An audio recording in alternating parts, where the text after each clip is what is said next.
আজকে আমাদের গন্তব্যস্থল নৈহাটি মানে বড়মা। তো সকাল সকাল হনুমানজির দর্শন করে চলে গেছিলাম বেহালা ট্রাম ডিপোর মেট্রো স্টেশনে। দেন মেট্রোয় উঠে চলে গেলাম সোজা হচ্ছে মাঝেরহাট স্টেশন। মাঝেরহাট থেকে ট্রেনে উঠে সোজা চলে আসছি নৈহাটি। নৈহাটিতে নেমে শুরু হলো প্যান্ডেল হপিং করা, মানে প্যান্ডেল দেখা স্টার্ট করা। বাট এবছর আমি যা দেখলাম প্রচুর প্রচুর প্রচুর লাইনটাকে ঘুরিয়ে বড়মার কাছে নিয়ে যাচ্ছে। যেটা আমাদের সোজা রাস্তায় 5 মিনিট 10 মিনিট 15 মিনিট লাগে, সেটা মোটামুটি 1 থেকে 1.5 ঘন্টা লেগে যাচ্ছে। তো তারপরে শুরু হয় ঠাকুর দেখে ভিড় দেখা। তো মোটামুটি লাইন দেখো কতটা দূর ছিল।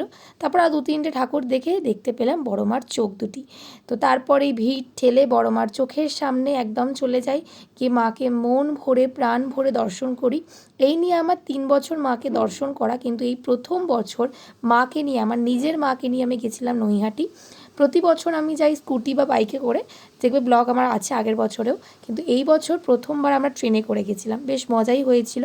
তারপর আরও যেগুলো ঠাকুরগুলো থাকে সেই ঠাকুরগুলো দর্শন করে একটু স্বস্তির নিঃশ্বাস ফেলি, কারণ যে পরিমাণে রোদ উঠেছিল সেদিনকে আর বলে বোঝাতে পারবো না।